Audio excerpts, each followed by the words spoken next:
young generation that we are today, taking on the mantle to ensure that we do the same kind of duty, serving the nation, serving those students that are really looking forward to us, helping them to analyze these set books for the approved and vetted by the Ministry of Education all that time until when we got a challenge in 2018 when Matiang'i was the CEO, and that includes producers and directors, all of them included. We are also there to ensure that we do capacity building for our members nationally. The reason for this is that knowledge is something that is not just constant. It keeps changing. And each and every day that we live in this world, we get to learn new things and new ways of doing things, new ways of performing, new techniques coming in.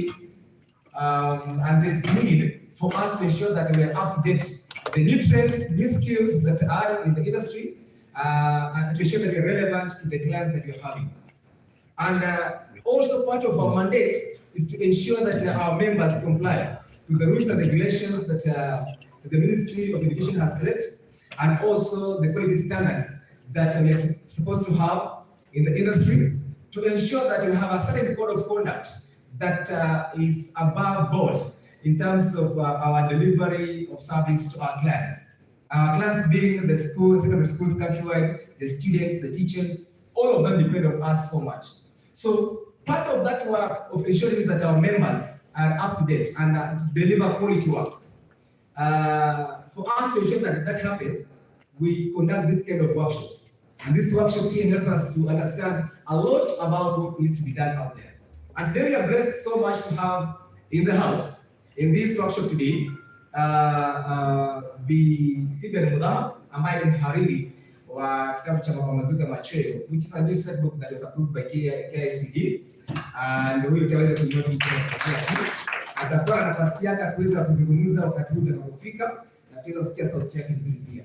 Pia siku leo tumebarikiwa kabisa kuwa na author wa kitabu kimoja ama hadithi moja katika Mapambazuko ya Machweo. Huyu ndugu yangu ndio kitabu na anafanya kazi na One Planet Publishers ili tabado kule, na zile mabarua tunapata kutoka kwa publishers, yeye msaidia kabisa kuweza kupata hizo barua ili tufanye kazi yetu. Kwa hivyo bwana Ng'ang'a, tafadhali simama wasalimie watu tu kwa mkono tu. Amesema lazima pia utukue naye hapa siku leo. Tunashukuru sana kuweza kuwa naye hapa siku leo. Pia siku leo tuko na Daktari Shikuku. Daktari Shikuku, kabla asimame, huyu daktari na lecturer katika Kenyatta University. Tulikuwa naye katika ile workshop nyingine na aliweza kufundisha mengi sana kuhusu theater arts, na part of what he did that day atafanya bado siku ya leo mahali ambapo tunahitaji kabisa, manake yeye ndio professional katika nyanja hiyo. Daktari, nataka salimia tu watu tu, atakuwa na muda wake. Tafadhali daktari. Atakuwa na muda wake kuweza kuzungumza na kutupatia part of the program ya siku leo, na hiyo lecture ambayo kwa siku leo pia. Na la muhimu kabisa la mwisho kabisa pia tuko na yeye hapa mwenyeji wetu. Huyu ni rafiki. Na ni rafiki wa kweli. Rafiki ambaye anatokea wakati ambapo unahitaji kusaidika na anakusaidia bila conditions, bila masharti hapa na pale, anajitokeza na kuweza kusaidia. Yeye ni director wa corporate affairs katika University of Nairobi, na siku leo pia ataweza kuzungumzia sana kuhusu public relations na code of conduct and ethics. Bwana Aurindi, tafadhali salimia tu wenyeji. Asante sana. Unaposonga mbele pia takumalizia tu kidogo, niweze kukaribisha my chairman aweze kuzungumza kidogo tu kwa sababu ya muda. Tutaendelea kukua na vikao kama hivi. Tutaendelea kuwa na warsha kama hizi ili kuweza kusharpen our understanding, sharpen our skills to ensure that we deliver quality service to our clients. La muhimu kabisa ni kwamba hawa wanafunzi wana deserve nothing but the best of the best. Na walimu hao pia wanategemea sisi kuweza kuongoza hawa wanafunzi katika njia ambayo inastahili kabisa, katika njia ambayo inakubalika pia katika society. Ndio maana tuko hapa siku leo.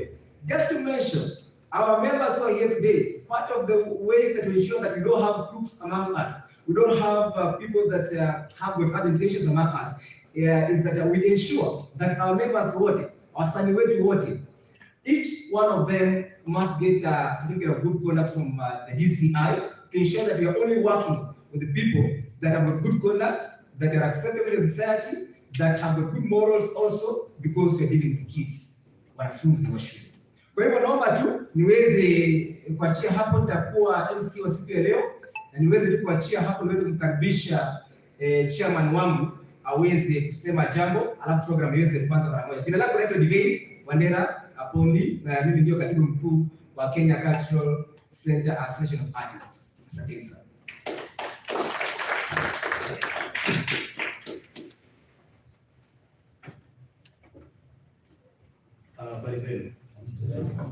My name is Moses Mbiri, and I'm the chair of Kenya Cultural Center of Artists Association, and I'm welcoming you all guys. Mfili nyumbani, mjihisi nyumbani. Tunapoanza, my AC anaongea karibu kila kitu. Kwa hivyo mimi jukumu langu litakuwa tu pengine kukaribisha ofisi wale ambao tunawaka nao kama executive committee and executive members ambao watakuwa wako hapa, and sitawapatia muda wa kuongea because the time is not on our side. We were supposed to start exactly at 9:30, but now I'm seeing it's around 11:40.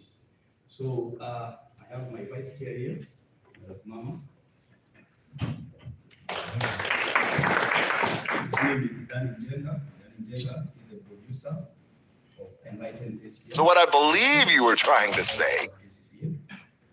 I have my able Secretary General here.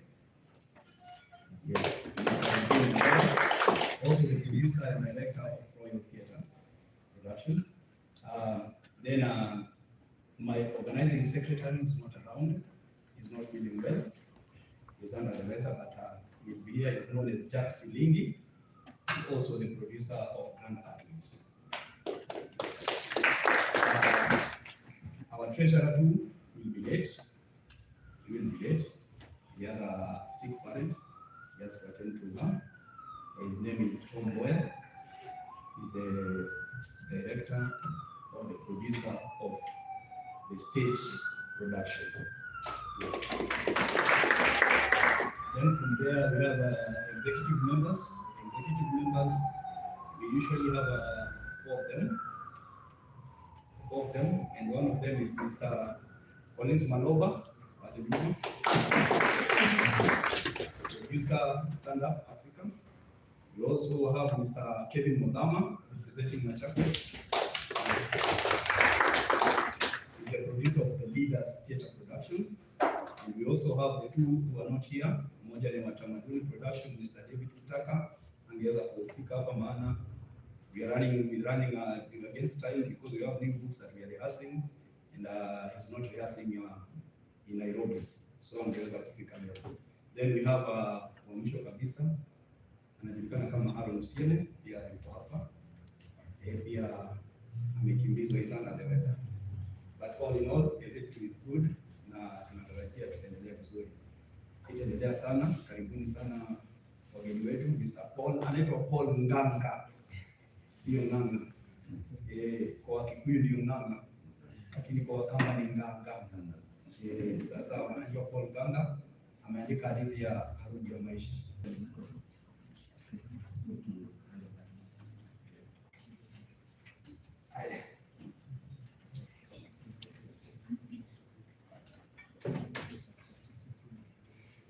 Haya basi, I think wakati umeweza kuwadia kuweza kuanza kazi mara moja na kuweza kuweka kalamu zetu na vitabu vyetu tayari, tuweze kuanza kazi mara moja, tusonge mbele na pia tuweze kuangalia muda pia. Kwa hiyo mgeni wetu wa kwanza ama facilitator wetu wa kwanza ambaye ataweza kumleta jukwani aweze kutuongelesha ni mwenyeji wetu Daktari Orili. Karibu sana daktari, wakati wako. Asante.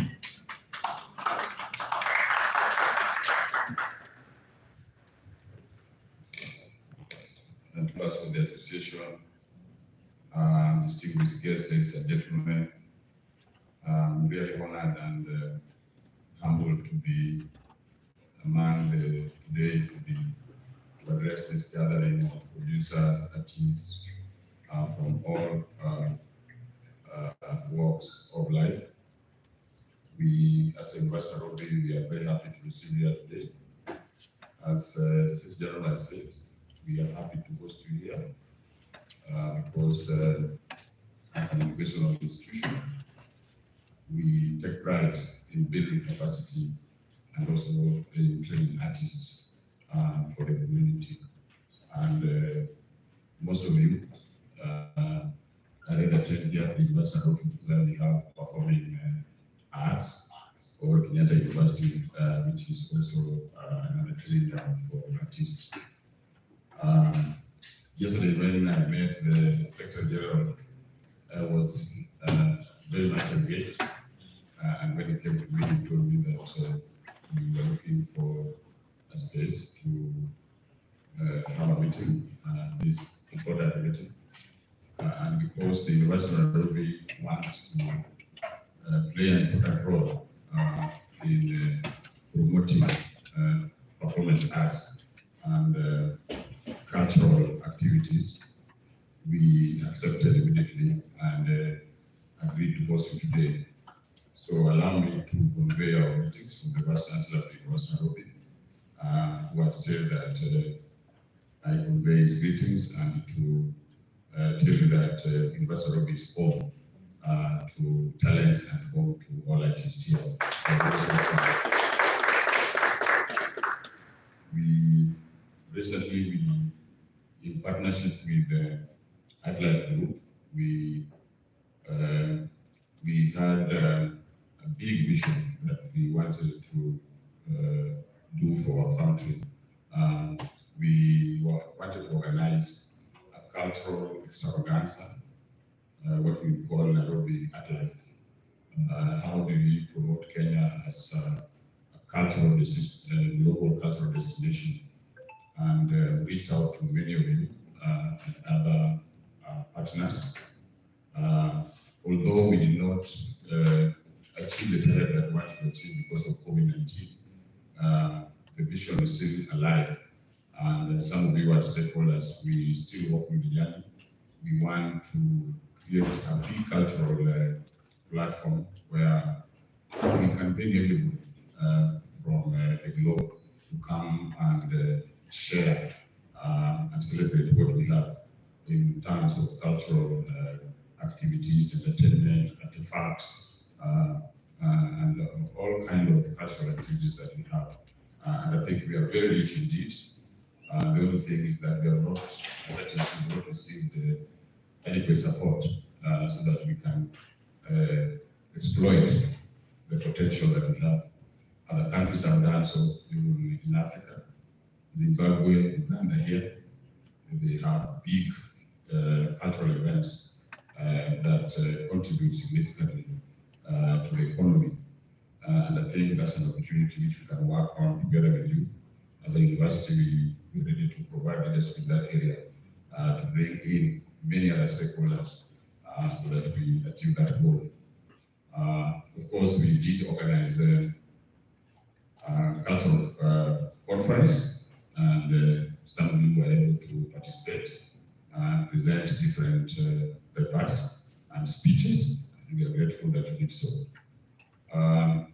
Mine was just to welcome you. I didn't have a speech. But because you are here, I know I do appreciate that artists play an important role in education of the society. You also entertain the society, but above all, you also stand as the conscience of the society. You also, in a good way, criticize us when we do wrong or when we move out of the line. So when you play that kind of role, of course, you are also subjected to high standards. The societal expectations from artists is very high. And that's bringing us to the question of professional ethics, that as artists, we are role models, and we inspire so many people. People look to us. In modern society, they call you influencers. Others are here, people socialize. I don't know the difference. You know the difference between socialize and influencers. But as influencers, people look to us for inspiration. The young people that you straight place for gets inspiration from you. They want to be like you.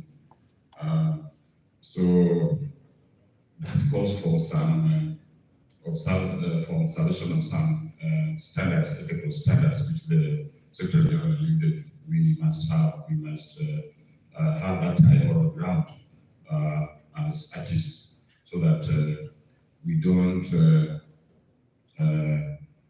water down our profession, because this is a profession. I belong to the PR profession, Chartered Institute of Public Relations, and they hold ethical standards very high, that for you to be maintained in the register, if there's any accusations against you as a member, then you'll be dismissed from practice as a member of that particular petition.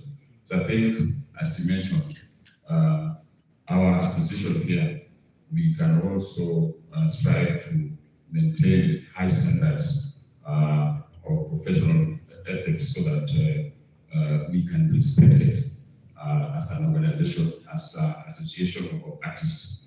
A respected organization is very important. A respected association is very important.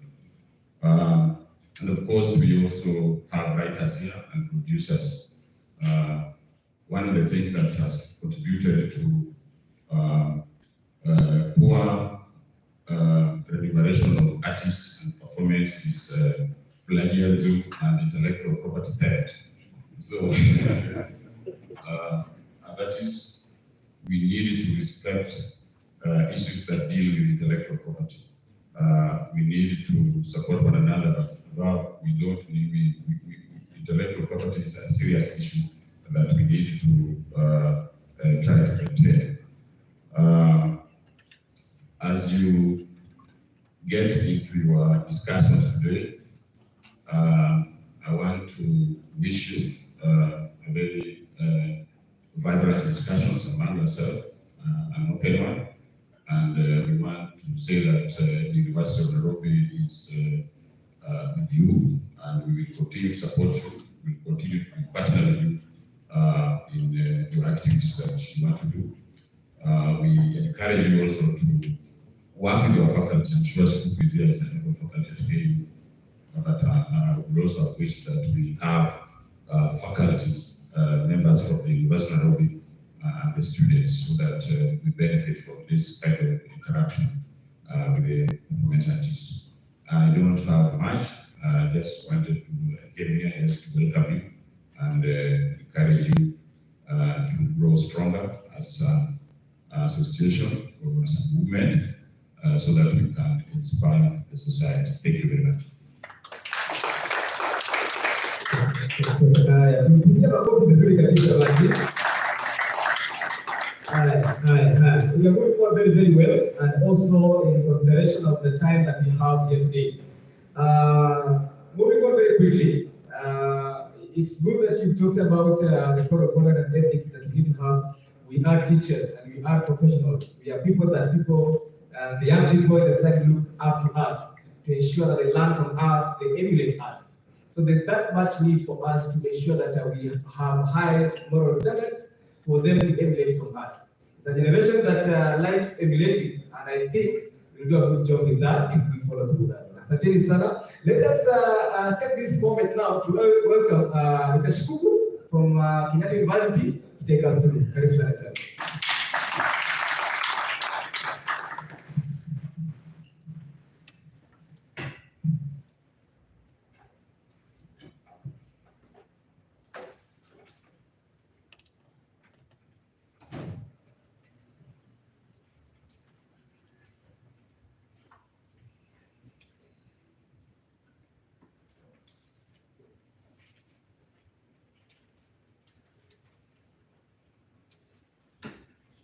I want to believe it's still morning, so ladies and gentlemen, good morning.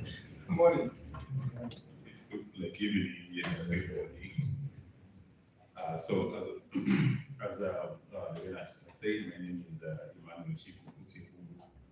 I teach at Kenyatta University. I teach film and theater studies.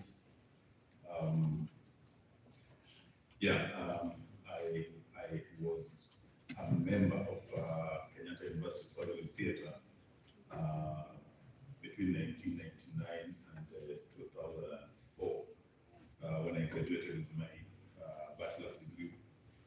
And then after that, we formed Kenyatta University Ensemble, which we did quite a number of plays, but the most memorable one was William Shakespeare's Merchant of Venice. That was a set book at that time. And also, I think, A Man of the People. We also did A Man of the People. We adapted it into, I adapted it into a play, which we did, and then I also adapted the short stories at that moment, but the most memorable one was the story Tekayo, which I adapted into a narrative. So this discussion on adaptation and directing will draw quite a lot from those experiences that I had at that time. Of course, now when I started my studies for masters, the practice had to take a back seat in terms of producing for secondary schools. But I now entered into the practice of teaching. So I consider myself, in many respects, a teacher of artists and not an artist. That difference is sometimes very key, because sometimes when I enter players, which book have you actually read? I tell them I have directed David Mulu's Redemption for my class project, which I presented at Kenya National Theatre as a class project. Maybe now that I've mentioned David Mulu, I'm sure quite a number of you might be knowing him. He is my mentor. He mentored me for the 4 years I took my undergraduate studies. He also mentored me at the master's level. So I feel so happy talking about David Mulu. I am organizing a visit to him by people who are mentored by him. We shall be going to visit him and eat a goat with him on 16th. Seriously, this is not a joke, this is serious. We will be going to eat a goat with him on 16th, just to celebrate our legends when we are still with them. Instead of waiting until they are gone and then we say, oh, he was a good man. Let us tell him he's a good man when he's still alive. Yes. So I have been able to mobilize quite a number of people. I've been able to mobilize people like Ambassador Nabukwesi, who is the PS in charge of university education, Dr. Sarah Wito, who is a CAS also in education, Lawrence Jagi, who is a publisher at Motivational Publishers, is just called right now, Musio Kimuni, those people who he mentored, Edwin Nyuvo, who he was among his first students in 1978 here at the University of Nairobi.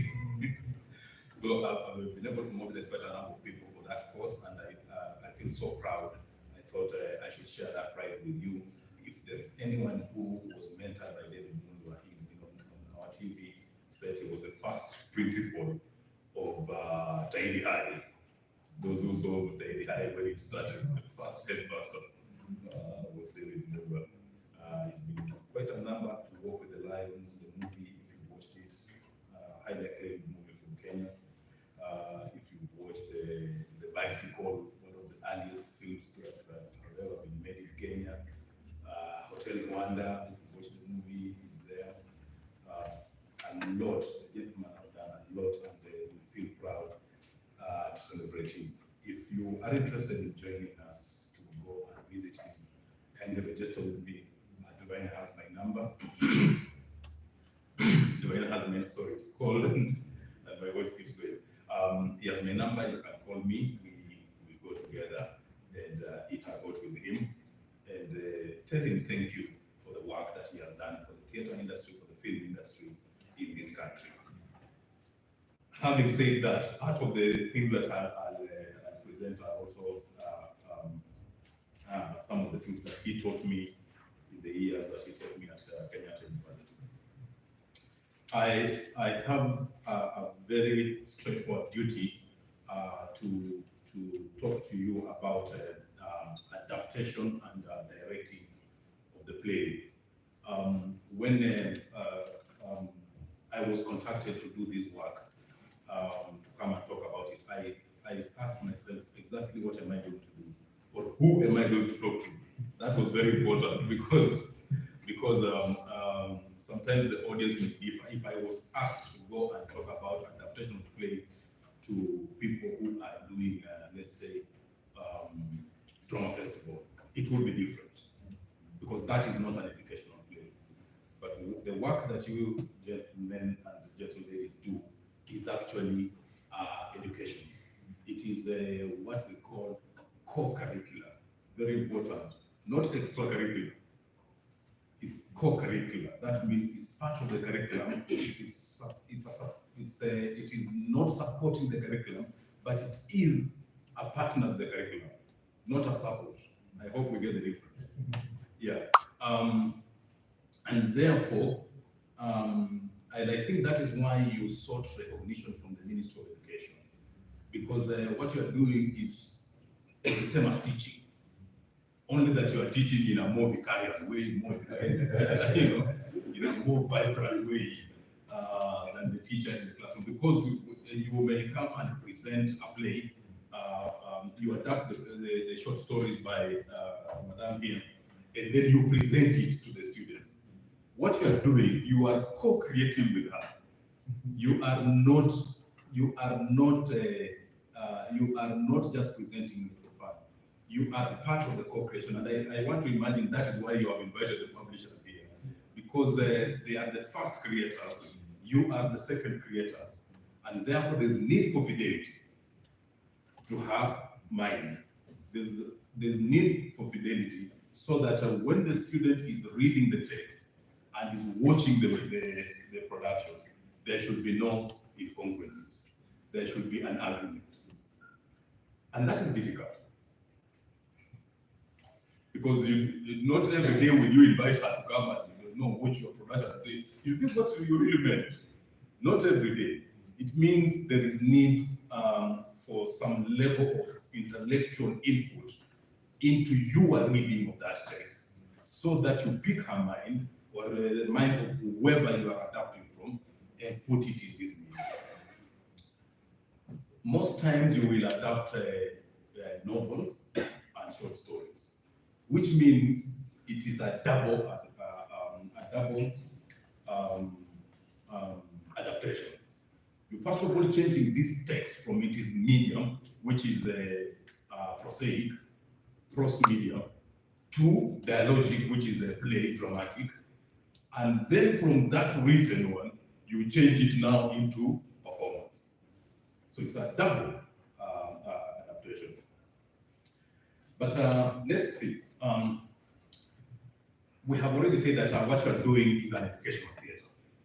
It is not a theater for development, for example, although you can change it into a theater for development, whereby, and this is something we did with a man of the people, where we had to leave gaps for the students to come and fill in. At some point, we asked the students, now, can you come and act what Billy did when he was rejected, or when he was beaten by the thugs of the competition? And then the students would come and do their stuff, and then we could come, the narrator came back and, brought back the play to, of course. So it's an educational theater, which means it is a tool of pedagogy. It's a tool for teaching. And it's meant to offer positive lessons to social life and transfer skills and understanding of a study material. What you are doing as a practitioner in the textbooks is you are transferring skills, you are transferring knowledge from one set to another. And that is why it's important that it has to be almost specific to the point in terms of meeting the curriculum requirements. Because for you, since you are doing the work of the teacher, but in a different medium, you also need to understand the work of the teacher. That means, as producers of set books, you need to read the curriculum. What does literature say? What is the end result after the teacher has taught, for example, stylistic aspects in the text, or the themes in a book, or the characters in a book, what is the end product? And as you craft your work, you have that in mind.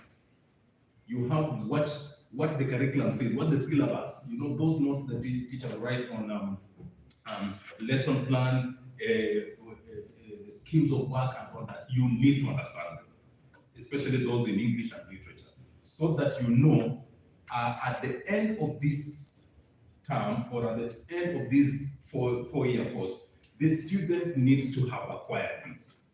And how do we come in? That is what what I mean when I say understanding the study material and the curriculum requirement.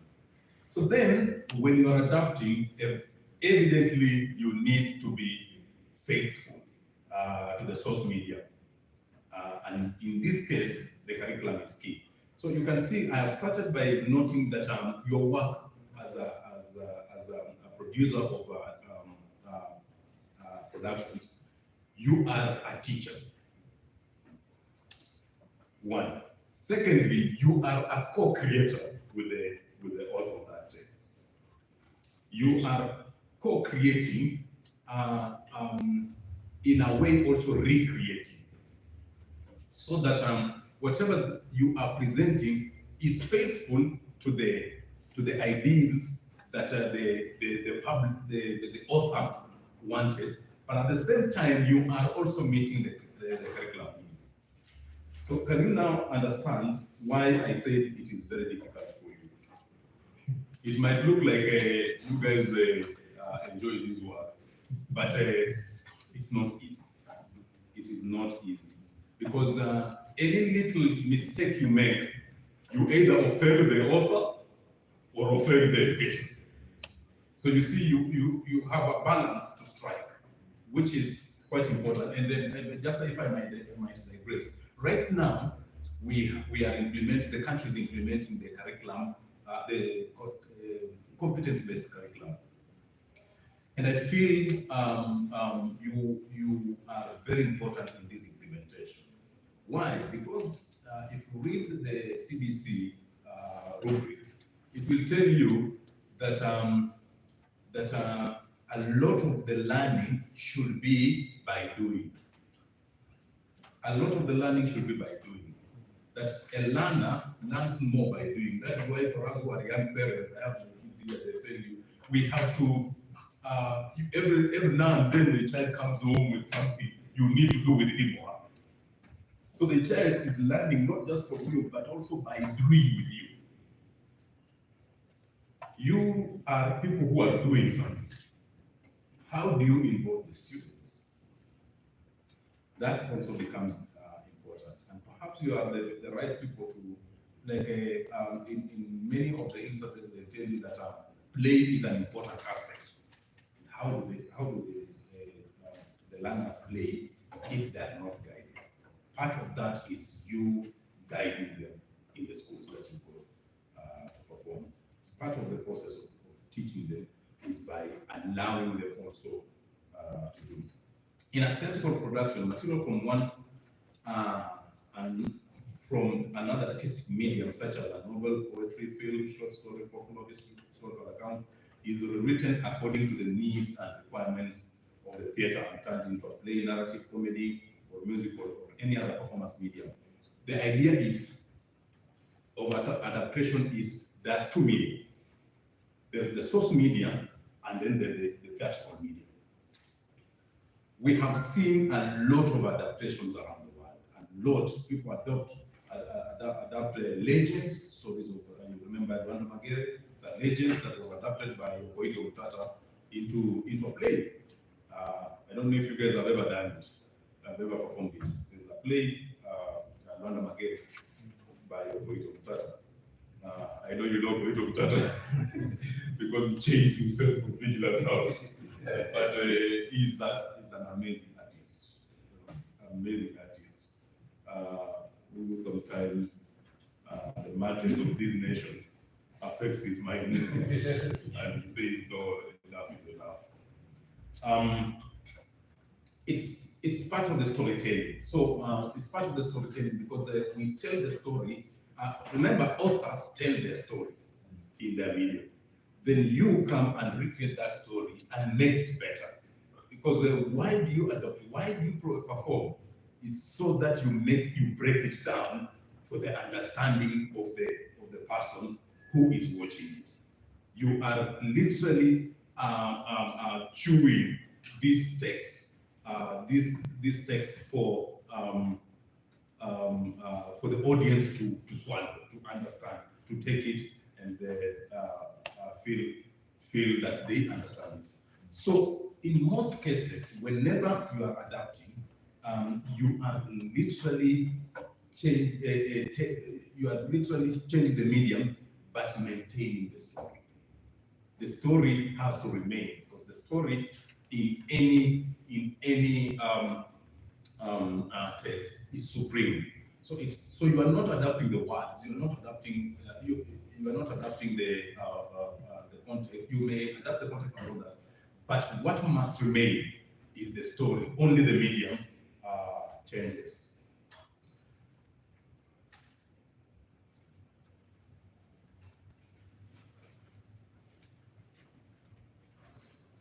So we always say that when you're adapting, you must always make artistic decisions about what to include and what to exclude from the source material. And sometimes this becomes controversial because you can't put the whole play, the whole novel Blossoms of Savannah on stage. You need about 6 hours. If you were to put it on stage, word by word, and every scene and every other aspect of that production, you will need almost 7 hours for you to do that. Yet, most times when you go to a school, they give you at most 3 hours. At most 3 hours. Or if they give you the whole day, they want all the 7 set books that are there. So you see, you have limited time, but at the same time, you also don't want to bore people with the crazy hours of production. So you must make artistic decisions and stick by them. If they go wrong, you learn from them. If they go right, you thank God. Yeah. As a director, it becomes also difficult to make those decisions because there are things you definitely will have to leave out. And sometimes to the chagrin of the author. Because the author will say, no, this is important. Or the teacher, in this case, will say, why did you leave this one out? And sometimes teachers will come with books and want to read through line by line. I remember we were doing a government inspection, Kenyatta University of Uganda came to our school in 1997. And we were going line by line, and then they taught us something. One of them, Dr. Morris Amateche, threw us off balance completely, took us to the line ahead. Then when we went to that place in the book, they came back to where they had started. So now we were looking. Then during the break, he told us, we did that deliberately so that you enjoy the performance and not dwell so much in the book. Follow the performance. Don't worry about the book. We will clarify that as we do our seminar at the end of it. And I learned that very, very important technique. So whenever we do set books, we always tell the students, put down the books. Enjoy the show. Put down the books and enjoy the show. After that, ask us why we skipped this place or that. Because to say the truth, we are all artists, although I'm a teacher of artists. There's a time you might forget a line. Or you are called, when you are on stage, your co-actor throws you off balance completely, gives you a line that you have already done. So now you wonder, should I go back? Or should I continue? Or should I tell you, no, you were supposed to tell me this? So now, in that case, when a student is reading that text, that student gets lost. And now, and since he or she is lost and is rummaging through the book to get to the point, the play has gone and maybe misses an important aspect. So that taught us, that was 97, it taught me that always remind the students to put down the books and enjoy the show. So that again, the only time they may want to take a book is the notebook and text. That is important. I thought it's a lesson I learned and I shared with you. So directors must make artistic decisions about what to include, what to exclude, and what to exclude from the source material. Because these original media have a significant influence. And there are two ways in which in adaptation we decide on what to do. The first vision, which is normally applied in novels, so you decide what to remove. Descriptions are the things that you remove. For example, if it is you're adapting a novel, in most cases, you don't have to reenact the descriptions, unless you simply want to inform about them. You don't have to start reenacting them now, or you might want to narrate them. Use a lot of vivid descriptions. That is one of the key stylistic aspects of novels. Use of descriptions that set the stage. If it were in a film, we would simply pan the color. What we do is establishment. Descriptions are actually establishments. So in a film, you simply establish setting, while in prose you describe the setting, so that the reader gets to understand where and why of the setting. So in most cases, we remove this. We remove them from a space that is a dialogue that is minimized, and although it still needs to give the setting. The other way in which we lead this is by the stage set. The stage set itself can provide the setting. You don't have to describe. Now we have entered the characters address can tell where they are. The second way is using extrapolation. And extrapolation is especially where scanty information has been given and you want to make the audience understand the whole bit. While the region is shrinking, extrapolation is expanding, so that the audience can understand a key issue that might have been left out, although it is insinuated. It's mentioned in brief, yet it's important. And this happens mostly with the short stories, where the author does not have the luxury of expansive descriptions. And yet there is something important that he or she is putting across, but in passing. So what do? You expand on it, because it might be very important as the story progresses. Other adaptations, one adaptation differs from the other, and this is very important that your adaptation must not be just the same. How you will see something might be, or is totally, might be totally different from how I see it. But as long as we maintain the story, then we are good. Okay? I always give this example of some of the gentlemen I was in Adaptation in 2004. One of them is Sadiq Shaban, formerly at 89 and 62. And as a director, you don't want you are doing the work. These guys went there on stage, they do their thing. There's very little control here. So at some point, they came to me and said, why can't we include a wrestling match in this? When these guys, remember when they are very active, there's a time when they fight in a shield. So these guys got creative.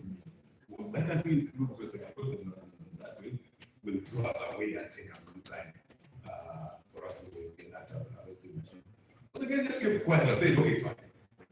But now we are at state of girls. We are there, we have sat and the place progressing. Sometimes I come to the director, come to sit in the I didn't see how it's moving. And then when I see the play going down, I go back and no, fast pace, I'm playing. Now we are about to press it. So I go to sit in the audience. And then, of course, the scene comes where Pina comes in and the husband beats, and then the husband doesn't talking and so on. Then it comes to that place where they're supposed to drink and then leave. Was talk about revolutionary talk about that. And Sadiq just stands into these referees of wrestling,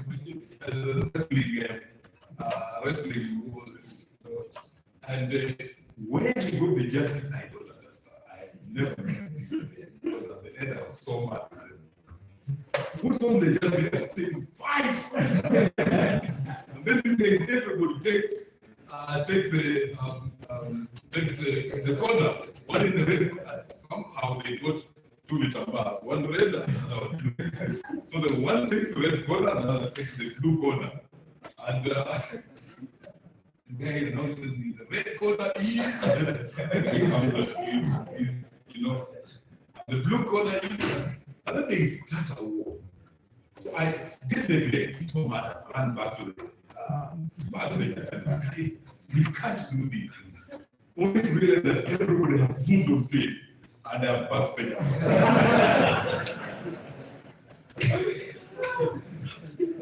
And to their credit, that was the best performance. That was the best performance. I was annoyed, I was mad with them, but the audience really loved it. The audience enjoyed it so much. So sometimes the directors of theater we have problems. If it is a film director, simply say, "Cut! Who told you to do that? Get out of my set." You know? But as a theater producer, as a director, you can't do anything because I will say, as my teacher says, no, I was not the show must go on, whether you like it or not.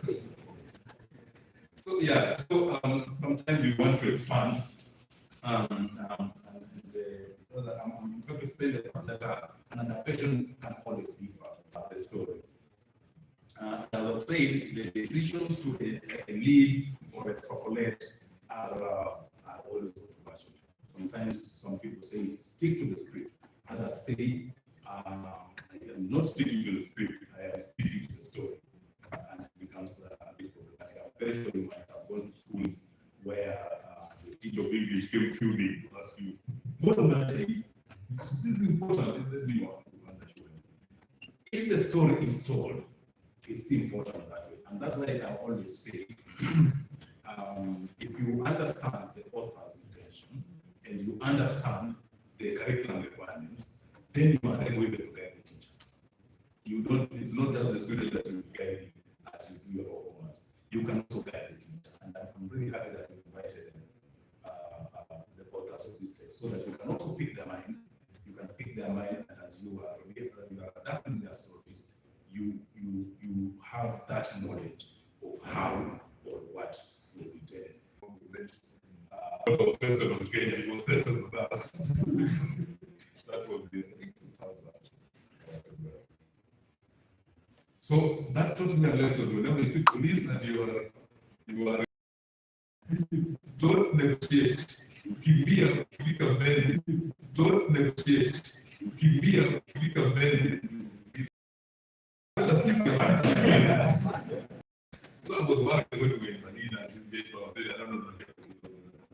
Strangely, we formed a corridor from hospital to go and present. Actually, the minister came out to receive our petition, which involved better powers, honestly, from one person to another. And these decisions are controversial. But you have to make a call as an editor. You have to make a call. And if it's an informed call, if you have interacted with the text quite well, actually interacted with the authors, and interacted with the curriculum, I'm pretty sure you will make a good call during the presentation.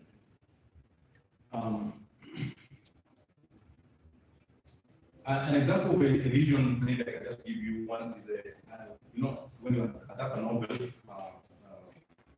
you've watched it was adapted into a film that featured into a film that told the story of Nelson Mandela. So I started Hollywood adaptation. And then, of course, the example I've given you, the Tekayo, that I adapted into a narrative that became quite a sensation. Of course, there's also, if you've watched by Watch Magian, showcased here at the Kenya National Theatre. Extrapolation can also be from a news item, a TV magazine show, or a TV show, or and then brought into a play in the play form. So essentially, adaptation is simply one of the ways in which you can tell a story. It's not the only way. It's one of the ways in which you can tell a story. You can also adapt from play to play. We've seen that from one language to another language. We've seen that from one tradition or social context to another.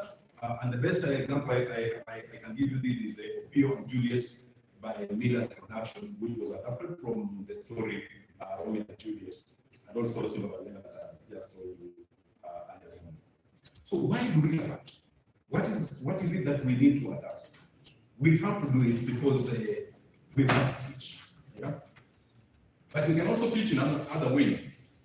For example, why do schools invite motivational speakers? I'm sure most of us apart from John O'Neill and I, most of us might have gone to school in the 2000s, secondary school. Yeah, so I want to guess who might have been there earlier on. Most of us were in 2000, and 2000 and the post-millennium was in secondary school in Kenya was characterized by motivational speakers.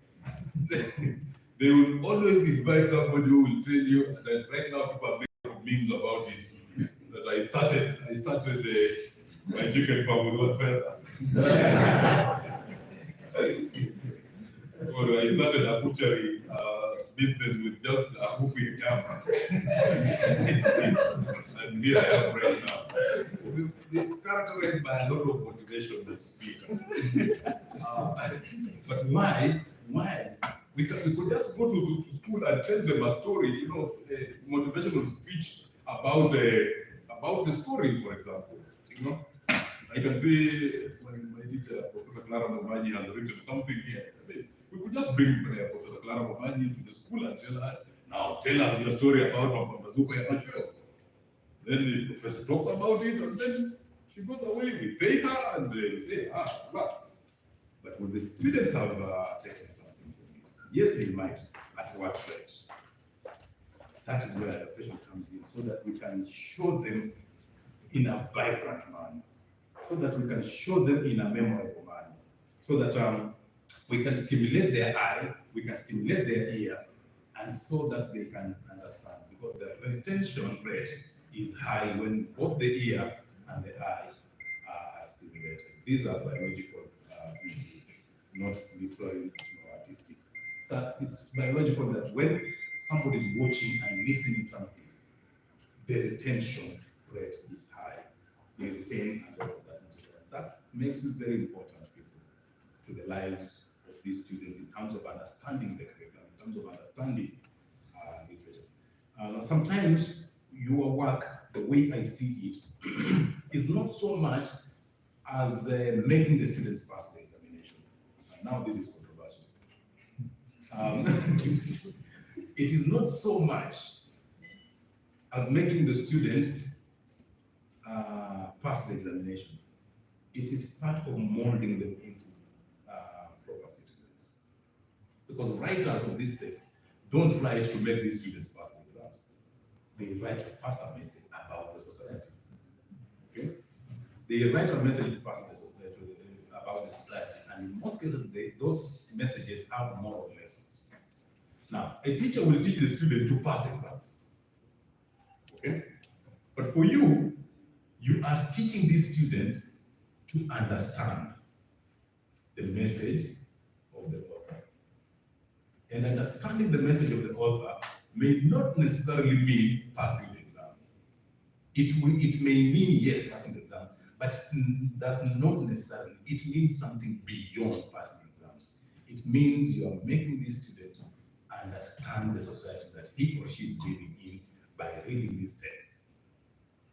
So your work goes beyond the curriculum needs. It's part, but also beyond the curriculum needs. So that is why it's important for the students to understand, so that when they are responding to questions, they apply to the real life situation. And that, I'm sure, I've never been an examiner in secondary school, but I should imagine if a student argues with the real life examples, the examiner should be able to give him or her more marks. I want to imagine that is the case.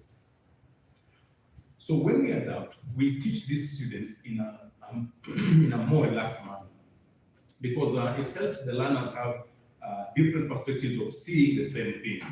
And therefore, a good actor or a good actress can help change perception of a certain aspect of a story in the learner. I've given you the story how Dr. Adaptation made me understand the government inspector.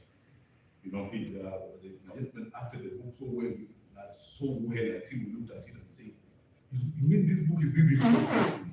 When you start reading the book, it's interesting. You know, you're reading about the government, these government officials in the house of the mayor, and they are talking how the place is filthy, the hospital is stinky, this market has not been washed for a long time, and then somebody comes in and says that the government inspector has arrived. Very interesting when it opens. But when you are reading it, it's interesting. But when you watch it on stage, the way they reacted at the fact that the mayor, the government inspector himself has arrived, it is out of this world. You would now start to understand why they are the way they are. And then now you start understanding what corruption means to a society. You start understanding why people should do their work, public officers should do their work. So when you watch it, it sits deep into your mind as to why some of the themes that Nikolai de Gaulle wanted to pass across. But when you are reading it, you just read it because you will be asked what is the theme, what it is. But when you watch it, then you understand why are they panicking? Because they have not done their work. You don't just understand it because the government inspector is coming. You understand from what they say. You understand. Okay, I understood. Let me say that. I understood why they were panicking, because they had not done their work. And then, as they say the words, they come alive to you. You know, sometimes when you read a text, the words are there, but when they are acted, they come alive. You understand why the mayor is worried, because he has been taking money from people and not doing the work. All he was concerned with was the bribes. So a good actor can bring out that, and you see it. It comes alive to you as the person who is watching it. Adaptation is a social cultural affair. It boldly takes on contemporary context, working to rationalize it in dialogue with the past and involving the audience in a shared discourse. Something that as you are acting out, it is not just for you, it's also for the audience. There is an interaction, although of course there's the fourth wall where the audience cannot respond, but they cannot respond, or we assume that they are not responding as actors, but they are responding. And you hear it, you feel it. When you are on stage, you feel the audience responding to you. Of course, you assume they are not responding. Of course, you assume that they are not seeing you. And they want to assume that they are simply peeping through your life on that stage in the artistic world. They are feeling, and you are feeling them. You can hear what they're saying. You can hear them responding to it. So it's a shared discourse with the narratives that form part of our artistic and literary, but also social and historical constitutions. I want you to take four ideas from this. The fact that it's contemporary, because we bring it into the contemporary world. When we are acting, we try to enact whatever time in terms of setting that this text was done. But we try to bring it into the understanding of the contemporary, because we are living in this world. Yeah. Secondly, it's dialogic, where what I've said that they give you feedback and you use that feedback. I'm very sure those who are directors in this hall will know that sometimes when you put an experienced actor, they feel butterflies. Sometimes their voice starts shaking. Yeah. They start shaking. Why are they shaking? Because they are receiving feedback. They are receiving feedback. Somebody is watching them, not just one person, but about 500 or so eyes are watching them, and it saps out the energy from them, and they start talking with the shaking voices. So it's dialogic. Dialogue does not mean you talk, I talk. No, it's that feedback. I give, you receive, and you give the feedback, and then I respond back to that. You get it? So you've trained these actor or actress very well. You know, when you are rehearsing, she was doing her lines quite well, and when she gets on stage, the words just get lost. Sometimes somebody just gets booted on stage and not speaking, not saying anything. It involves the audience that we have already explained. It's a shared narrative. Remember, they have read the text. They have read the text, and you come in to bring it into a fresh perspective. So you are sharing the narrative. And it's socio-historic, of course, from two points. The first point is that this is something that you have been allowed by the school, you know, as authorities, to share it. But most importantly, you are sharing a story from an author who comes from a social perspective, a historical perspective. Because when authors write, they write within context.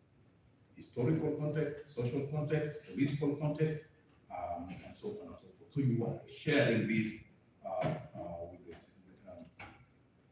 students. Now, of course, theater brings a play to life through lighting, sound, scenic view, you know, what we call the props, costumes, stage sets, backdrops, and all these things simply conspire to help you tell the story. They are not the story. They help to tell the story. So we tell stories because stories matter. Importantly, stories matter. And that is why we need to tell our stories. I'm sure you must have heard of this idea of Wazungu coming here and then telling our stories, and wonder, is that really us? The colonial stories, you know, we were called monkeys, you know, where we were modernized, you know, Africans are stupid. Also, we were sexualized, and Africans, you know, we were, what is the other trope of the empire? We were paternalized. Mzungu is always ahead, and Mzungu should be superior. Mzungu is the authority. Sisi ni pale chini. And then, yeah, there's modernization, there's the infantilization that we are children. The Mzungu is the father, and we are the children. That's the story they tell about us, you know. And then I'm sure you must have been watching news where people say Nairobi is Kibera, you know. So when Mzungu comes, the first place that Mzungu should visit is, you know, Kibera, to show how people are poor and we need help and so on and so forth. But then when we start telling our story, we tell the story of KCCA and they say, oh, this is not Kenya, because we don't believe that Kenya can do this. A lot of them, because the media does not.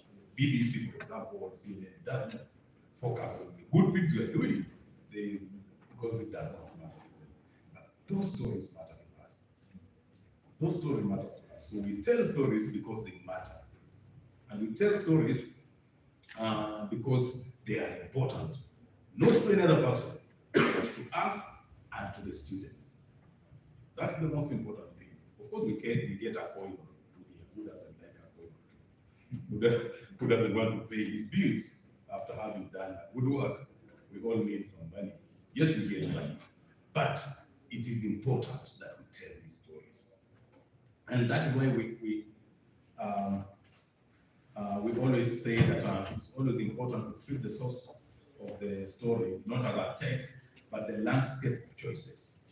so that as we try to mold it, it's a malleable alter transformation that remains integral to the storyteller's task. So as we have said, there is a performance through narration. We can do episodic scenes. We can do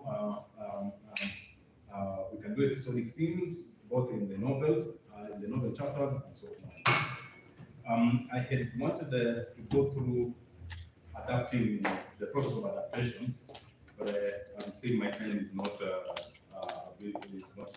So let me just go through a few tips on how to adapt a short story, because we may not do the novel here.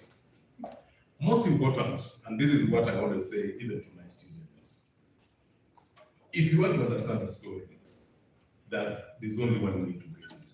Read it. After you've read it, read it again. After you've read again, read it again. And read and read. When you go to direct, for example, and you will realize that there is something you have not understood, don't go to read that part alone. Read the whole text. Because our text is a unity. What is the word? You remember the Aristotelian unity of time, unity of place, unity of characterization. It's always important not to understand a text in bits. You have to understand the whole of it. So if you don't understand why this character says this line, you have to read the whole of it, the whole text, to understand where this character is coming from and why he's saying that line, and what importance is that line to the whole text. After you've read, the second thing is identify the spine of the story, because that is the most important. Remember, you are adapting it into a medium that is not the original. You are adapting it into a narrative. For example, Tekaya, you are adapting it into a narrative. Now, you cannot adapt the words, but you'll adapt the story. You can use your words, but you adapt the story. Of course, when you use the words in the story, it makes it more authentic. But most important, you adapt the story.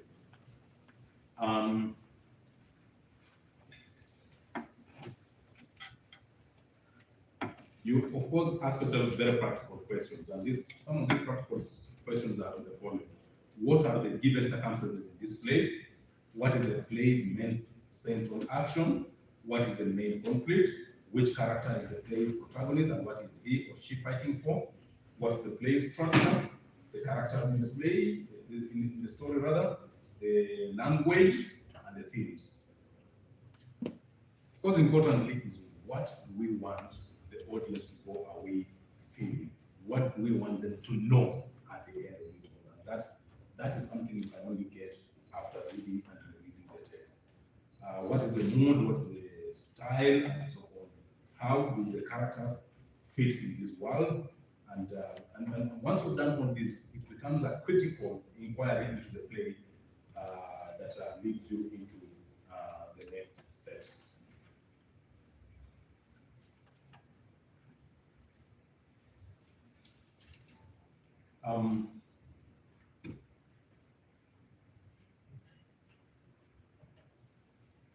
I think I want to stop there on adaptation, unless there is a question that is important, and then move to directing.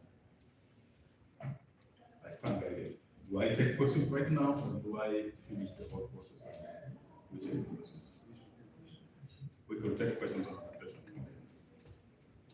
Okay, if you have a question, just maybe quickly, give you a microphone, you ask the question, and then maybe watu watatu wanne, and then aweze kujibu pamoja. Nani ana swali?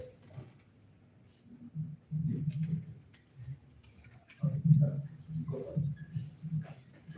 I have a question in the area of adapting the novel to a play. Some of the novels you can someone like simulizi, first person. Is it allowed to adapt those narrations, the simulizi to narrations? Ama inafaa kuwa na simulizi as an actor on stage telling the story?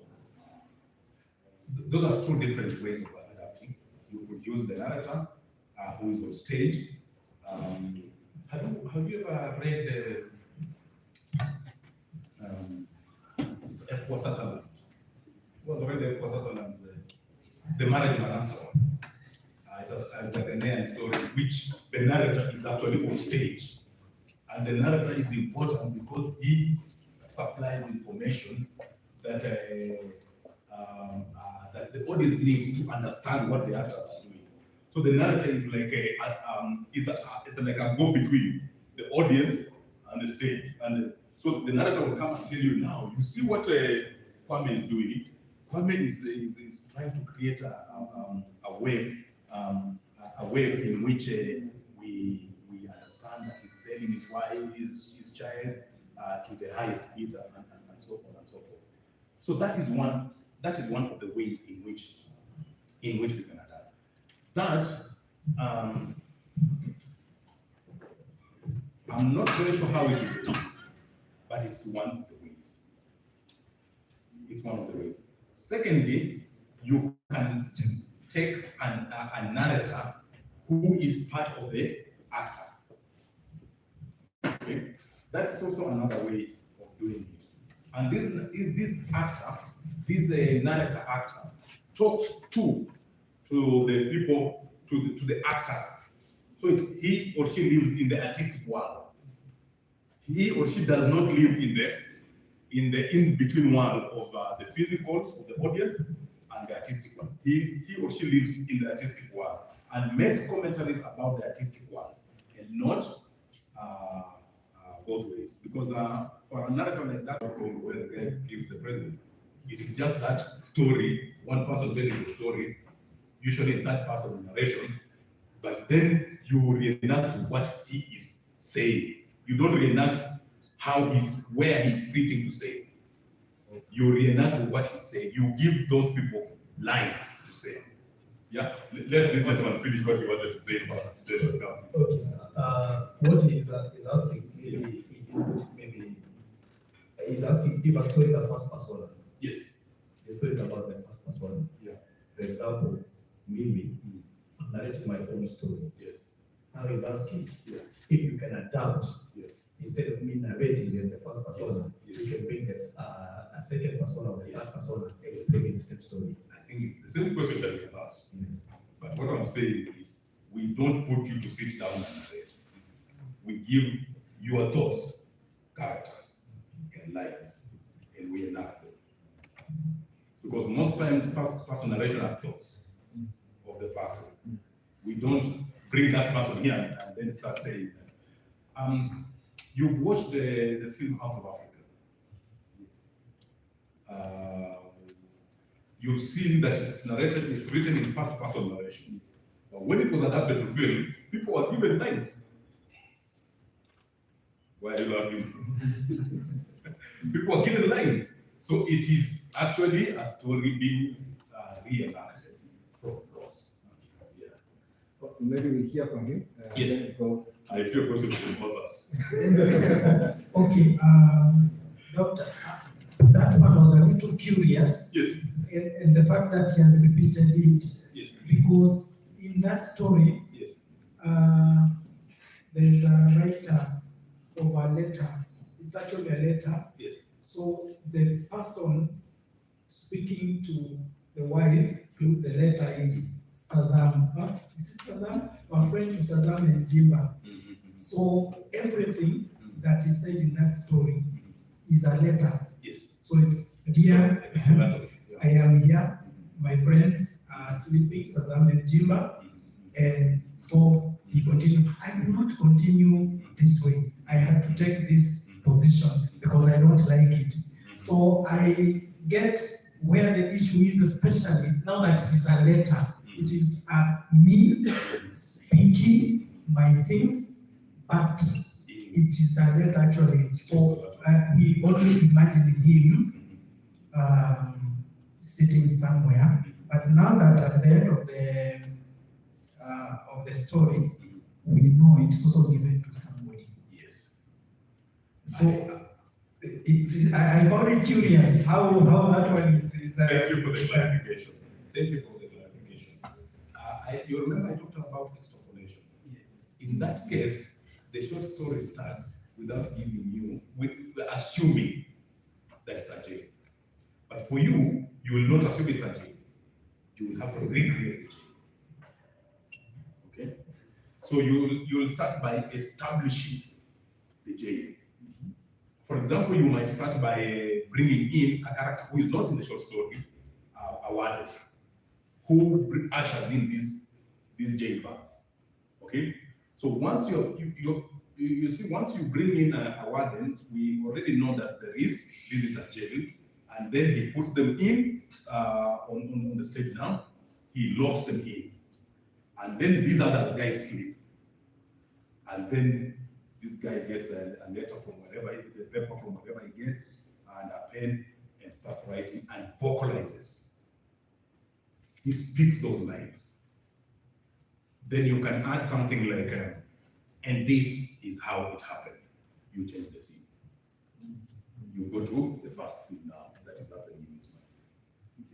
Of course, in the text it's not written that, but you are also using your creative temperament as a playwright to make the audience understand. Remember, we are adapting the story. We are not adapting the words that the author has written. So once we establish, because if you bring this guy here and start saying, now I'm in jail, I am doing this, that's not a play.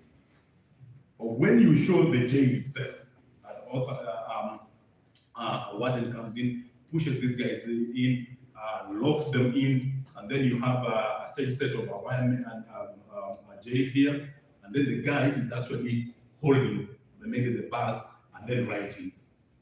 It creates a bigger visual impact, one, and two, it creates memorability. And therefore, what we were talking about, the capacity for retention is a bit high, because the student understands what it means to be in jail and to lack the freedom that you need to enjoy. Maybe you can take just two more in the interest of time. You, and then I will have Celine and then. Okay. Thank you so much, Daktari, for this opportunity. My question is on artistic decision. Yep. You've told us that the story must remain. Yes. And we must respect the author's intention. Yeah. But we find a situation whereby we have proverbial stories where the author's intention is not in the story. Sana sana kwenye hadithi fupi kwa Kiswahili tulipata kwanza kulikuwa na kikaza. The author's intention was hidden. Saizi bado kuna hadithi nyingine ambayo tulikana kama mwalimu mstaafu. The author's intention is not in the story because I believe the author is speaking about mfumo wa 844 kuondolewa kuna mfumo mpya. Sasa sisi kama waigizaji, how do we get on the author's intention while it's not in the story? Do we put it in narration? Do we change the story? Or how do we go about it? Author's intention has always to be in the story. It must But always sometimes you have proverbial stories. Yes. Kwa Kiswahili tunaweza sema maana yake kuficha. Hajaitoa. Yes. Kwa hivyo kwa hadithi yenyewe hajaeleza directly. You have it's your interpretation. Mine may be different to somebody else. Now I get it. A different interpretation of the author's intention. That's why sometimes, by the way, I always don't subscribe to the author's intention. I'd rather, but of course now for this we have to, and that is why we say read the text again and again and again, because honestly, I believe the author wants to pass across something, and that something that he or she wants to pass across is what we call the theme, and that theme must come out. Now, sometimes, as you say, some of these things are so hidden. Like when we were trying to adapt the kind, when we read it the first time and the second time, we just knew it was about the meat. You know, this man, when you can get something and then you get so attached to it, and until it becomes an obsession. Only to realize later when we were interacting with one of our teachers, Dr. Evans Kibarizi, that this thing is a different thing altogether. You know, it is, this guy was actually eating his own grandchildren. You get it? So sometimes the author's intention is really hidden. One, especially in Kenya here, nowadays we are a bit free.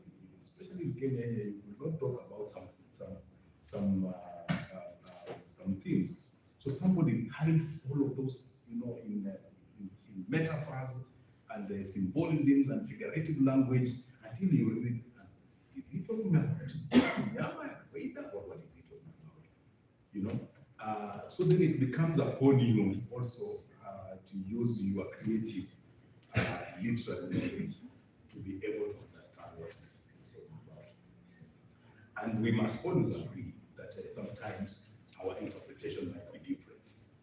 But most importantly, what then will guide you at that moment is the syllabus.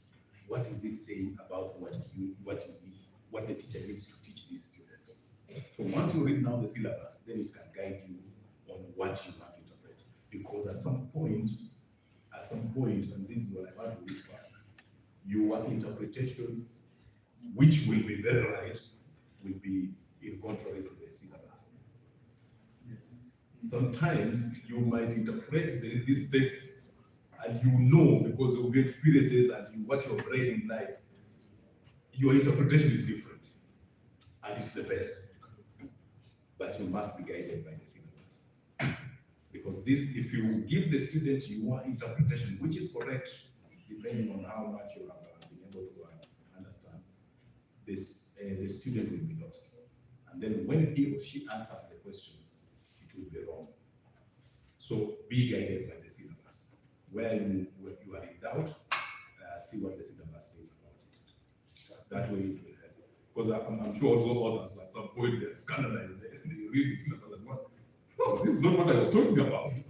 But because somebody sat at KICD and decided this is what the author is saying, this is what will go. Okay? This is what will go. I was reading Blossoms of Savannah with my students and I was telling them, listen, this story, forget about you told in high school because they just come from high school. This story is not about female genital mutilation. This story is about women empowerment. And I was saying, where is the women empowerment in this story? I asked them, when the story starts, what happens? This girl is dreaming about going to university. When the story ends, what is happening? She's going to university. So the story is not about FGM. FGM is just part of the obstacles that women go through. And for a character, I'm spreading rumors here. So when you start, one of the things they were saying, they were told at school that women are their worst enemies, Mama Melanoi, it allows the daughter to be circumcised. I tell them these are sideshows.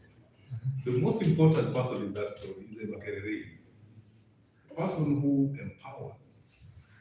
And this is the one that the author wanted us to emulate. To see the perspective of a Makerere is much more important in that story than. But of course, I can't tell you guys to go and reenact it that way because that is not what is in the syllabus. That's not what is in the syllabus.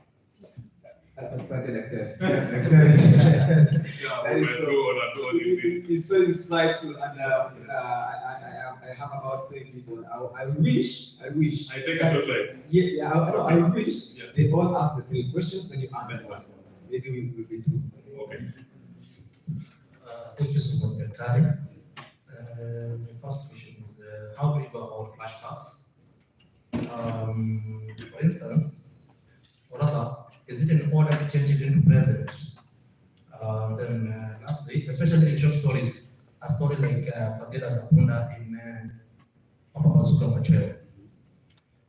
Second one, while adapting the story, you realize there are some scenes that are political. Is it in order for us to relate it with the current situation where we are not allowed to take sides when it comes to politics? Thank you.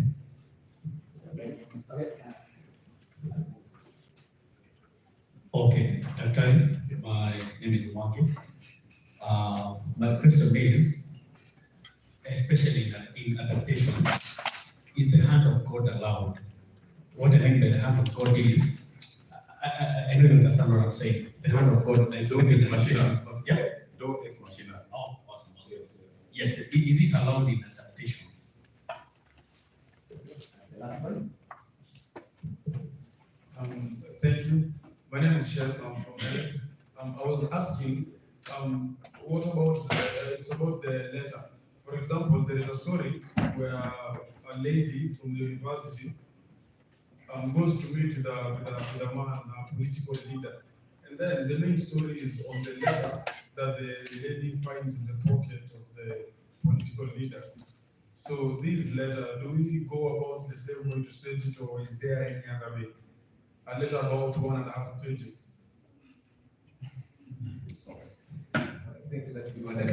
Thank you. On flashbacks, I don't think you can change it into present because you confuse the students. The best way to do it is to make one of the actors say, "And I remember, this is what happened at that time." First of all, that character will say something. Will say something about the remembrance, about the memory, and then say, "And this is what happened." If it was a happy moment, and this is how it happened. If it was a sad moment, and this is how it happened. If it was whatever the situation, you need to contextualize it. To some extent, even changing the set. Finding a way in which we change the set so that it is now back in the flashback, and then when you bring it to the present, you rearrange the set again, so that the visual setting is different. On political scenes, I'll be very hesitant. I'm very hesitant to advise that we bring in the current situations, because every text has its setting, and that setting may not be current. Although most times they are congruent, they are relatable, but allow the students to relate. Do not feed them with that relation. Let them relate on their own, so that when they are responding to the questions, they can relate in the questions that they respond to. And whoever is examining will now make that decision whether to award them a mark or not. And again, I think politically it's sensitive. Political issue is sensitive. You never know who will mark that student's work. People might have taken sides and passionately so, and you make the student get disadvantaged. And when you say the hand of God, yes, especially in short stories, you need to resolve, and that resolution needs to come very fast. And if it has to come very fast, the hand of God is important. It is like whenever you watch many of the secondary schools performances in the Kenya schools and colleges, because they have only 40 minutes. You can't build a story and resolve it. You have to be a very good writer to build a story and resolve it in 40 minutes. At some point, you'll have to bring in the hand of God, especially stories that end with moral lessons. You will have to. Unfortunately, I'm advising you that, which is what I know as a theater artist, it's wrong, that you have to, so that you resolve. And especially when you are adapting a short story and you are using episodic plot, you have to bring in the resolution very fast. And sometimes, if you build it a lot, you may end up taking an hour, especially where you have extrapolated. Yeah. And then you said the epistolatory, the letter. Do we stage it or do we ignore it? I would say it depends.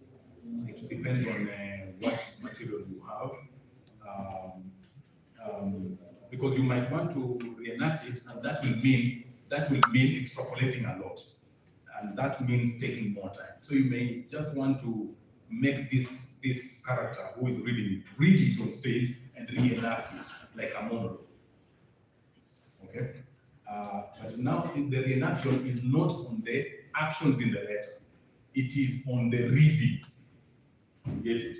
So that if you were to reenact the actions, then now you have to change the setup to bring in what is happening. But I'm imagining a letter will have, even a letter of one page will have a lot of changes of scenes. There will be a lot of information. So reenacting it might take a lot of time, and it might need so many scene changes, which might not be I would say you can make this person read it, and then it is upon the person who is reading it, especially if it's a girl, as you say, reenact and do a lot of stage activities, stage businesses. Can read, pause, think about it, move around, sit down, read this, react to that line, and then move again. Maybe now if it is something very happy, carry her legs up and lie as she's reading. Make it lively for the audience, not just standing there reading and saying, so this is it. No, make it much more lively to the audience. Thank you. Allow me to go to directing production. Of course, as I had said earlier on, most important thing in play production is script analysis, which we talked about given circumstances. And these given circumstances actually give you the backstory, which is always important for you to move to directing. One, you need to know the time. Two, you need to know the place. Three, you need to know the environmental facts. And four, you need to know the social environment and political environment. Politically, it is how the society is ordered. For you as a director, what do you need? What are your tools? The first thing is, of course, the script. And in this case, we are talking about the script written by a script writer. So even if you are adopting, you need to have a script. You need to have a script. If you are adopting a blossom of Savannah, have the stage script. That is very important. Don't adapt from imagination. Don't improvise. Have the script, then improvise from the script. Otherwise, you get into problems. Two, you will need the director's copy. Director's copy is where the stage manager extracts the prompt book. Okay? Now becoming too much of a teacher. The director's copy is the copy after you have read the text, after you have identified the spine of the story, after you have identified the given circumstances. You do the scribbling inside. We will talk about it as we go by. You do the scribbling inside it. Those scribblings are very important. As we start the story, where are we? What is the lighting? What is the sound? Where is the positioning of the characters? What costume are they wearing? What is the stage looking like? Mise en scène. I'm sure you must have done that. What are they holding in their hands as props? And what is on the set? Every line must have those 7 elements that we'll talk about, 8 elements that we'll talk about later. So the director's copy is written by the director and is used by the director during rehearsals and meetings with designers and managers. I don't know if you guys have managers and designers, but it's important. If you have somebody who will be on sound, that person becomes a sound manager or designs the sound for you. I'm sure we collaborate. So there's somebody who will be doing sound, and this person designs the sound and has a mixtape of the whole production. That now becomes a sound designer, even if he's one of the actors. Becomes the sound designer. He designs it, makes a mixtape, and then manages that sound during the production. So they need to read from the director's copy. You need to advise them from the director's copy. The prompt book, as we have said, it is the director's copy a copy of the director's copy given to the stage manager to use to run the rehearsals. So when we talk about script analysis, previous actions, the backstory, then you analyze the characters. Then what the director needs, we have talked about the director's copy, the prompt book, and the rehearsal schedule, of course. Before you start rehearsals, ladies and gentlemen, have a rehearsal schedule. It will save you a lot of chaos. One of the things I've understood with the actors, I work with them, I work with students who eventually become actors. When they get a leeway, they maximize it. I am telling you. So once you have a rehearsal schedule, you have put them in a box, and they will most probably they will follow that box. If you give them a chance to be out of that box, they will do a lot of things that you will not like. So I would say put a rehearsal schedule becomes like a box in which we can all fit in. And that way, it becomes important for you. Then, of course, we have the production schedule. This is usually by the producer, says that I've gone to these and these schools, and therefore we want to do this play on this date, we want to do that play on that in that school on that date, and so on and so forth. And then, of course, you have the production concept of every production.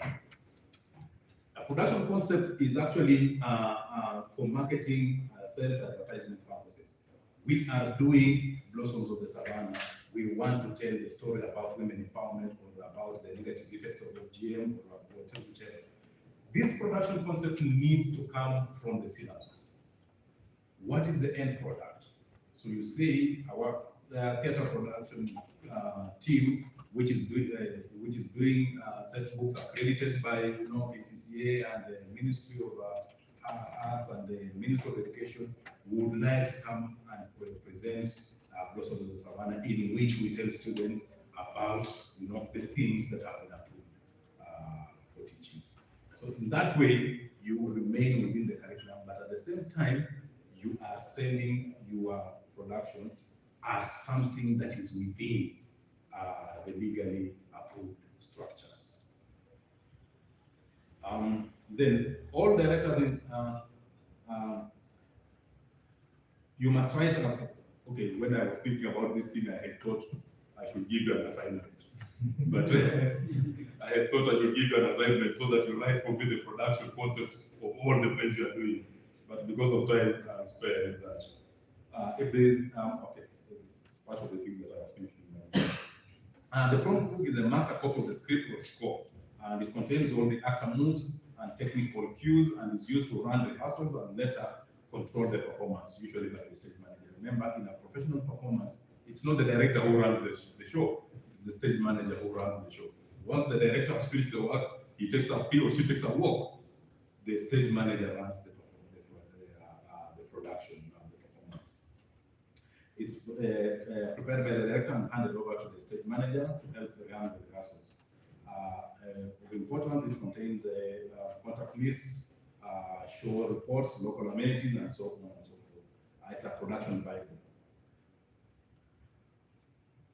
Normally, how we make it is most times I know the authors don't like us photocopying the work, but for directing purposes, you photocopy it on one side, one page, and then the other side, if let's say this is the page you photocopied, on this side you have the words of the author, and here is left blank, so that you put those instructions here. For example, if a character moves stage right, you write here, character A moves stage right, or the light cue, light comes on, light remains off, the light remains constant, and then the sound, there's a change of sound here because of what the character is saying, or if the character moves, then the other one comes in, or if we need to choreograph a dance here, and so on and so forth. Everything that will be done on that stage is written here, so that when the stage manager is using it to run the rehearsals, he or she can pick your mind from what you've written there. If an actor questions why you are asking him, and they do, which is very healthy, why you are asking him to move down stage right instead of up stage, you are able to tell that, you see, I'm telling you to move this way because of what you had done earlier on. So it is in congruence, it is in tandem with what is previous, because an actor may see his or her move alone is not the same the move of another person. For example, you are telling the actor to move this side so that you allow another character who is coming in. That actor may not know that his character needs to adjust for the sake of the other one who is making his or her entry.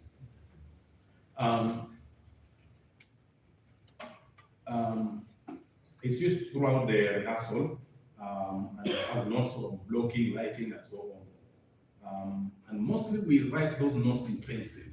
Why do we write them in pencil? So that sometimes you get on stage, you are directing, and you realize, this move, as I thought about it on paper, it's not working on on stage. So you need to rub and redo it and rethink about it.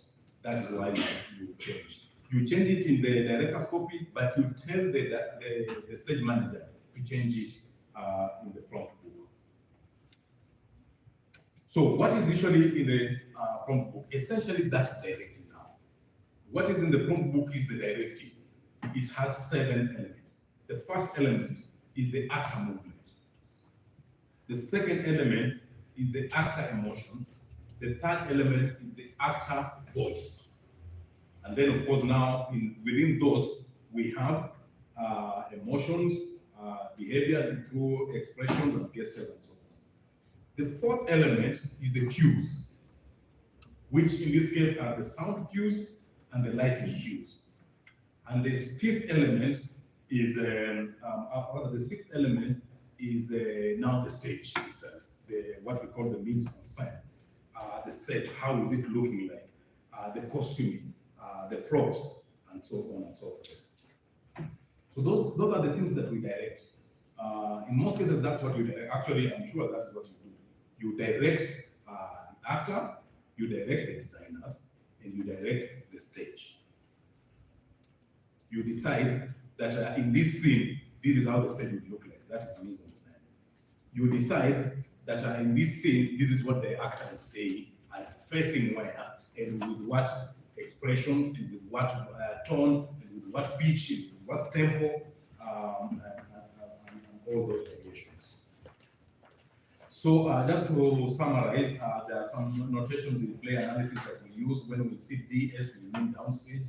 When you use US, we mean upstage, SR, stage right, CS, stage center, and so on and so forth. These are some of the things that I can give this discussion to Wandera to pass it. Thank you so much. I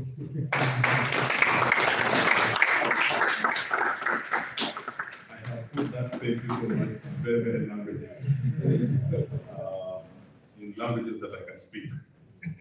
So you can ask me any question in those 5 languages. I speak them above B1 level.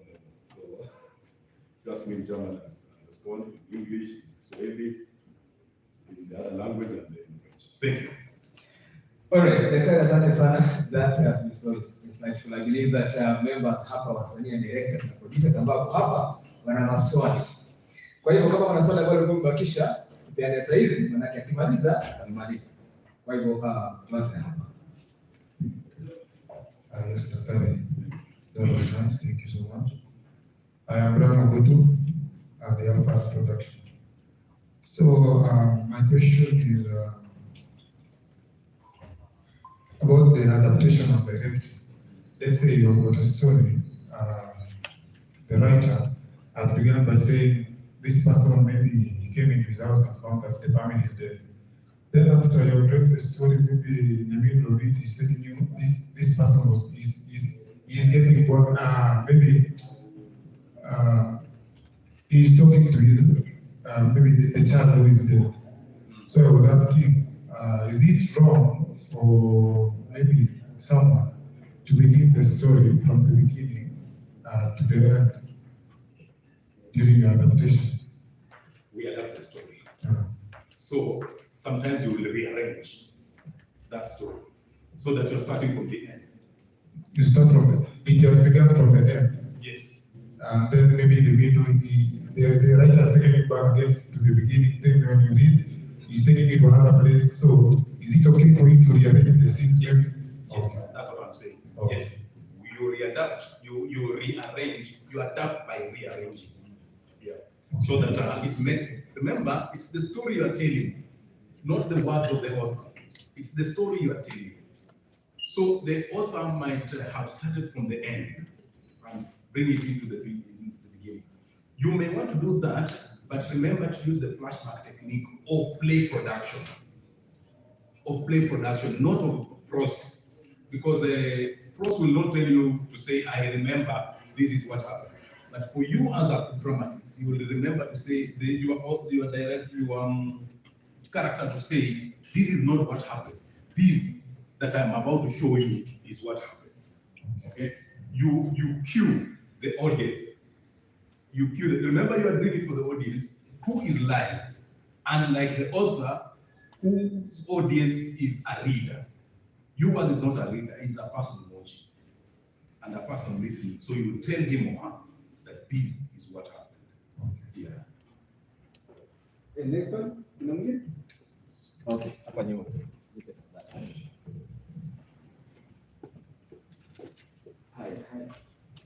Thank you, Daktari. I'm Kelvin, producer Leaders Theatre, and it's a pleasure to meet you again.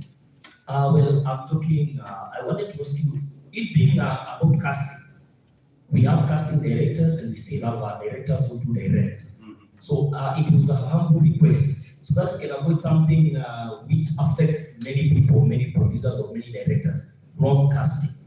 So I will beg or request if you can just talk a little more or advise more about direct casting. Okay. Yes, so that we can avoid the wrong casting or what we should consider very much when we are casting. Thank you. Yes. In theater, we have what we call dramatize, dramaturgy, and this is usually somebody who can advise. It's a sort of an advisor to the production. This would be a much more important person than a casting director in an educational setting, because a casting director is a professional person who will need to be paid, you know, and bearing in mind the kind of production houses that we have, we may not afford. And a casting director will want to do this thing professionally, not as an educational thing. You get it? So he'll give you professional advice on acting, okay? But not necessarily on acting and educational play. What I would suggest is the director uses his or her own discretion after having read the play, the production, and after having read the educational needs. Because at the end of an academic cycle, an educational cycle for the secondary school, there are expectations. There are those learner outcomes that the teacher needs to have met. So you are helping the teacher to meet those learner outcomes, okay? And I think the syllabi is available at KICD, you guys can buy it. So once you understand what is needed by the end of this term, or by the end of reading this text, the learner should have known ABCD. Those are the things that you bring in. And as you're casting, you are casting knowing that this actor or this actress can help me meet this objective.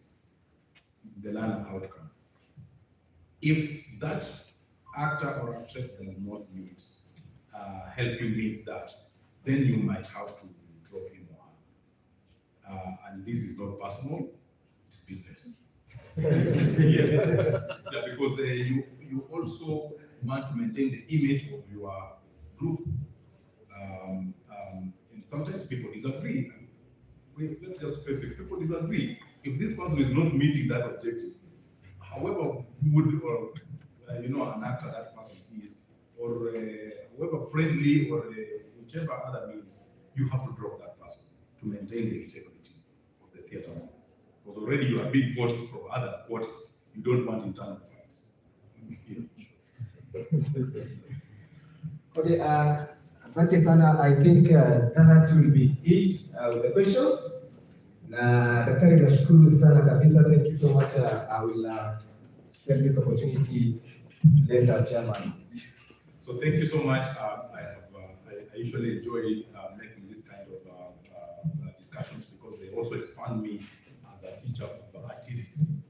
They make me understand what you artists think about, especially when you give me this kind of feedback. And also they make me improve my experiences. I thank you so much for having invited me and for having listened to me.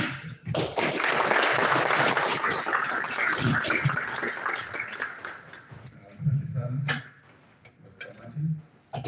Dr. Emmanuel, asante sana. This guy is always rich, right? Yes. is always rich.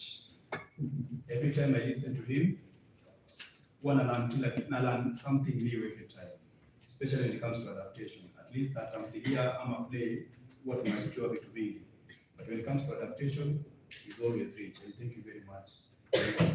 Thank you. Where's the cameraman? The cameraman. The cameraman is here. Okay, that's good. Thank you very much. Cameraman. What are you doing? These are moments we never get easily. So, I think this is the time have kupiga picha na wageni wetu hapa. As we are waiting for lunch because imechelewa kidogo, tupige picha ndio pia tusipoteze muda mwingi tena, tungoje lunch tena picha. So cameraman, I hope you're ready. Ndio. Yes. Yeah. We're ready. Okay, before cameraman are ready, vile chairman amesema, we'll have a photo session hapa tu na Daktari Shikuku na pia mhariri wetu mhariri wetu pia mdhama na author wetu mmoja pia hapa. Also for you to note, hapa ndani tuko na mwongozo wa mapambazuko machweo. One of the books ambazo tunahitaji sana pia walimu wetu pia wanahitaji, kuna wale ambao wanajua request. So it goes for only 500 shillings, mwongozo wa mapambazuko machweo, na umeweza kutengenezwa vizuri kabisa na wenyeji wa ambao wamepokea. Pia tunacho kitabu cha mapambazuko machweo, kama bado hauna, na unaweza kupata hapa na iweze kupigwa autograph hapa na mhariri wetu pia na mwandishi wetu ambaye yuko hapa pia. Pia ni shilingi 500 tu. Kunavyo vichache, si vingi, vichache kabisa. Kwa hivyo yule ambaye atakuwa wa kwanza ama wa pili atabahatika nayo. Mwongozo nitakupatia. Tukimaliza tu nitakupatia. Ni si mingi sana. Asante. Haya, naomba kwamba basi wakati huu tuweze kuchukua, tuweze cameraman set us up, tuweze kupiga picha hapa, lights zifike, and then naomba mkaribie. We take photos maybe as a group, and then we take maybe mko wawili, watatu, that would be good. Hapa. Karibu na picha. Okay, we are going to start with the executive. We're going to start with the executive, please. Executive, picha na wahariri na mwandishi wetu na doctor pale, then after that members wale, then we'll delay.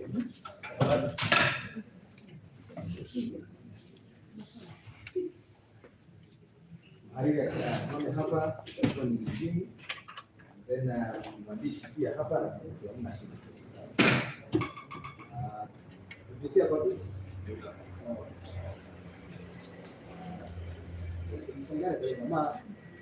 Kama tuambie tupange. Tupange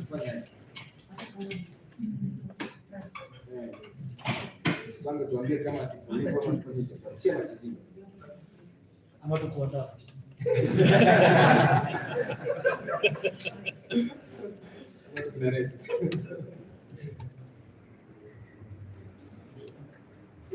Wapige smile ama sipige smile tu. Producer sawa na smile.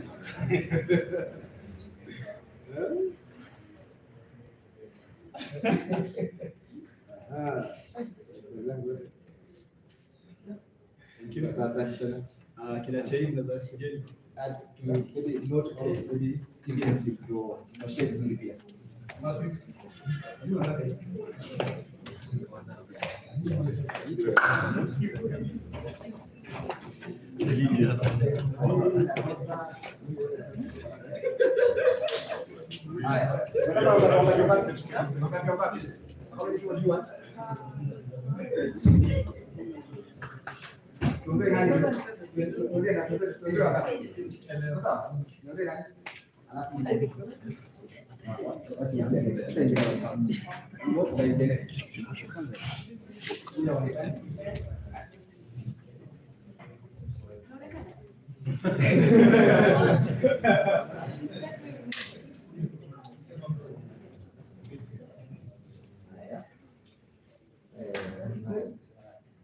Nice. Yeah.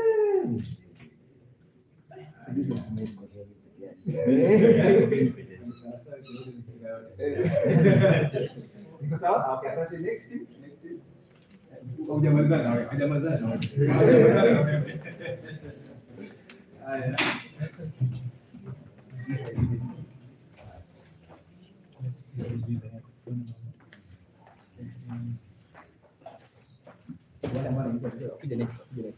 Chapa hiyo kwanza. Mtu yote tusimwache nje, kwa mtu yote nje.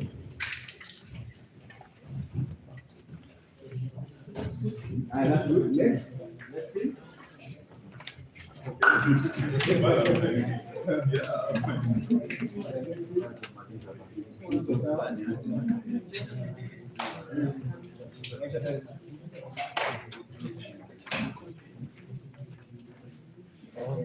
Yes.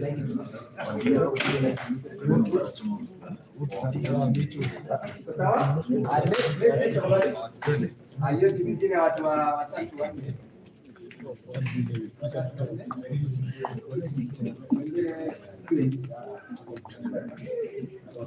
Wataonekana wapi?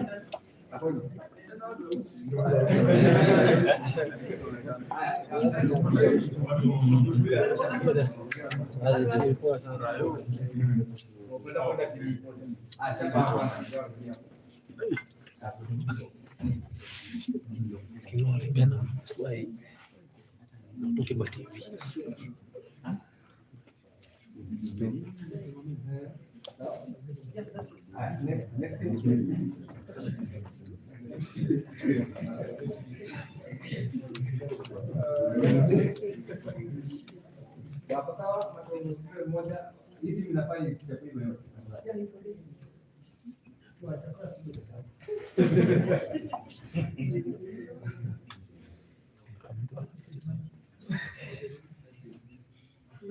Okay, next thing. Yes.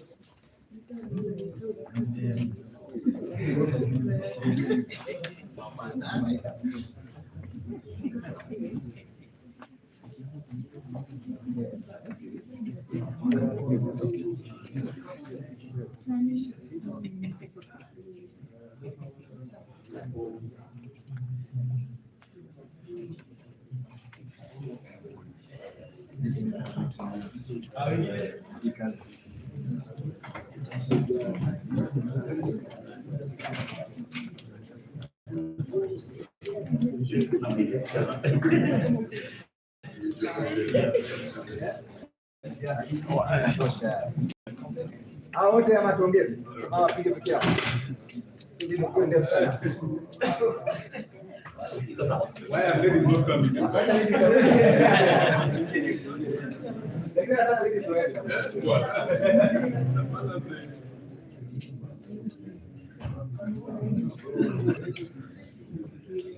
Ladies, please. What are the questions?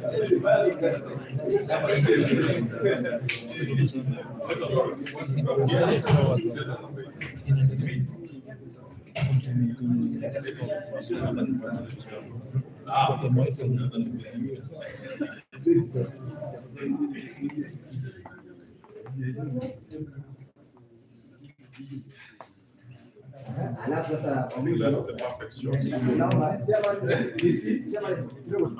DC hii raia hapa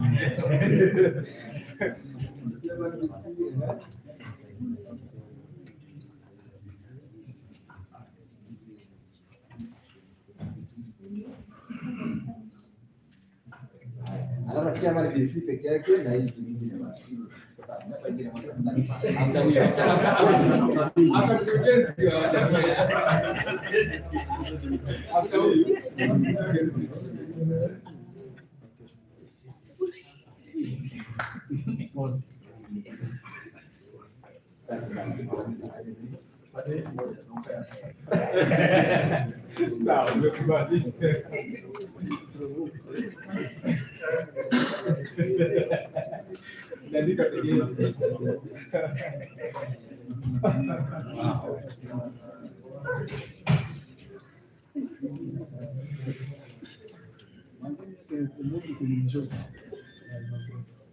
We look at it or we look at it? We look at you. Look at it.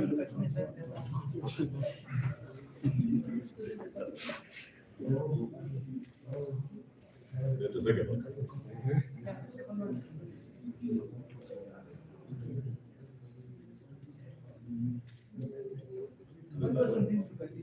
Yeah, there's someone. I noticed this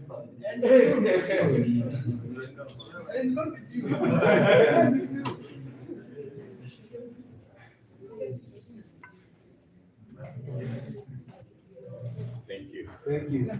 Thank you. Thank you so much.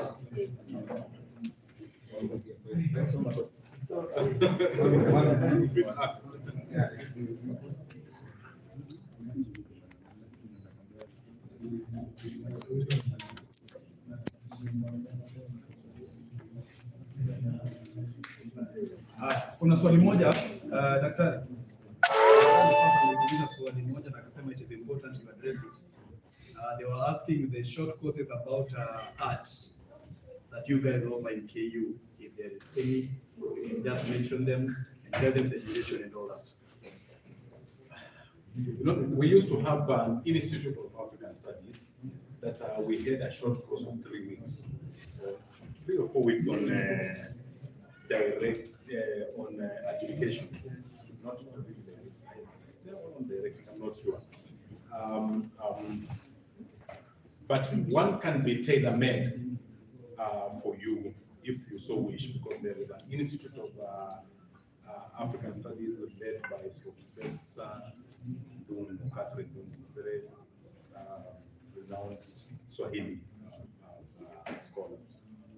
I think it is still there. I'm not sure, because you know, after COVID, a lot of restructuring in KU and one massive restructuring. Right now, I think they are actually trying to move a whole division of finance to compress. But I think it is still there. Perhaps I can get the correct information and pass it to the main, who can pass it to your groups. But I also know that KCA is coming up with such short courses. We might ask and see how far they are with those courses. Most important, of course, is you could do a certificate course, which is usually in performing arts, which is usually 6 months. That one requires, of course, goes with graduation. It's a 2-semester course you take both in film and theatre.